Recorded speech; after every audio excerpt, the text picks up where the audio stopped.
The sun bled gold and crimson across the horizon, a fiery farewell to the day, painting Eden in twilight, a masterpiece of divine artistry. The air was thick with the scent of blossoms, a sweet perfume that promised eternal spring. Adam and Eve walked in paradise, hearts pure, spirits in communion with their Creator. Their footsteps were light, their laughter echoed through the trees, a testament to their innocence. But tonight, a heavy silence settled, a sense of dread, an unseen shadow creeping through the idyllic landscape. The very air seemed to hold its breath. This is the story of how everything changed, the turning point in human history. A story of temptation, a single choice and humanity's fall from grace, a moment that would forever alter the course of existence. Eve wandered to the center of the garden, her steps guided by an unknown force, drawn to the forbidden tree of the knowledge of good and evil. Its presence loomed large, a silent challenge in the heart of paradise. Its fruit glowed with an inner light, more beautiful than any other. It pulsed with an irresistible allure, a siren's call to the depths of her soul. Curiosity stirred within her. Why this tree? What knowledge did it hold? What secrets were hidden within its forbidden fruit? Suddenly a voice, smooth as polished stone, broke the silence, shattering the tranquility of the evening. Serpent. Did God really say, "You must not eat from any tree in the garden"?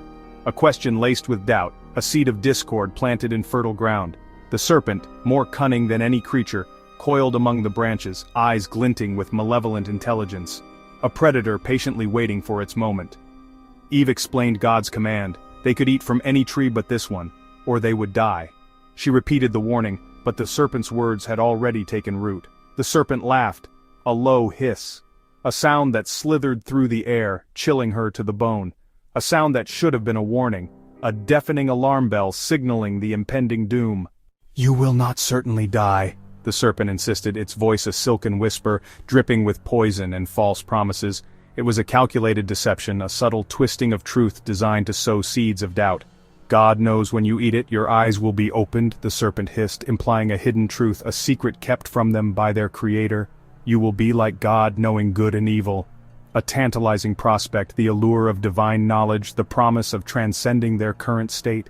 The idea echoed in Eve's mind. Wisdom, a concept both alluring and forbidden. What could she achieve with such knowledge? Power becoming more than they were, evolving beyond their innocent existence. The serpent's words planted doubt, and desire grew, taking root in the fertile ground of her curiosity. Eve looked at the fruit, beautiful, delicious, a perfect specimen, radiating an irresistible allure. Desirable for wisdom, a gateway to understanding the very fabric of existence. Why would God withhold something so wonderful, so transformative?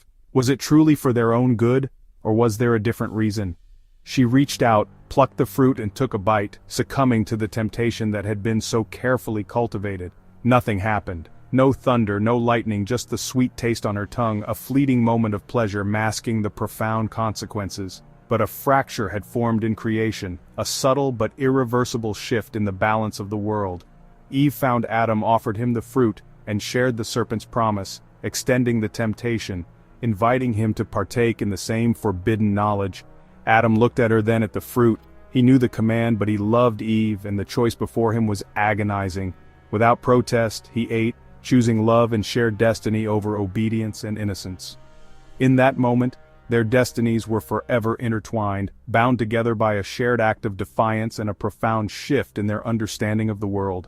They had made their choice together, a decision that would reverberate through eternity. The world would never be the same, innocence lost, and a new chapter in the story of humanity had begun. Then it happened. Their eyes were opened, but not with God's wisdom. They saw their nakedness, and shame flooded in. Innocence shattered. They scrambled for fig leaves, desperate to cover themselves. But the leaves could not hide their shame. Then they heard the Lord God walking in the garden.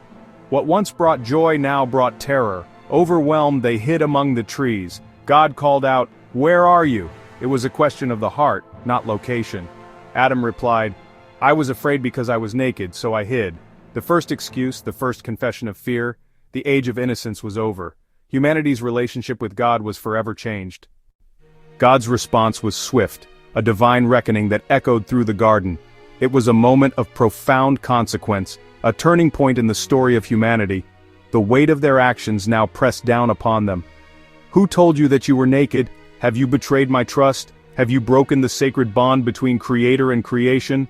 Have you eaten from the tree I commanded you not to eat from? The one tree set apart, a symbol of obedience and trust. Did you disregard my instruction? Adam, confronted, shifted blame. The woman you put here with me, she gave me the fruit and I partook. It is her fault, not mine. She is the reason for my transgression. Eve in turn followed suit. The serpent deceived me, and I ate. Its words were sweet, its promises alluring, and I succumbed to its lies. The chain of blame was complete, a tangled web of responsibility and denial, no one willing to accept the weight of their own choices. God cursed the serpent. Cursed are you above all animals. You will crawl on your belly and eat dust all the days of your life, a constant reminder of your treachery. But within the curse, a promise. He will crush your head, a descendant of Eve will rise to defeat you, and you will strike his heel. A battle between good and evil, destined to unfold across generations. To Eve, pain in childbirth, a consequence of her choice, a reminder of the brokenness that now permeated their existence, and a changed relationship with Adam. A new dynamic of struggle and tension would forever alter their bond. To Adam, the ground is cursed, life will be toil, a constant battle against the earth itself, and it will all be ending in death. The harmony of creation was broken, the perfect balance shattered by disobedience and its far-reaching consequences. Work became struggle, a constant exertion against a resistant world, and life, once eternal, would inevitably end in death. Yet, even in judgment, God's words hinted at hope. The first prophecy of a coming Savior, a promise of redemption amidst the darkness. Judgment was given, consequences laid bare.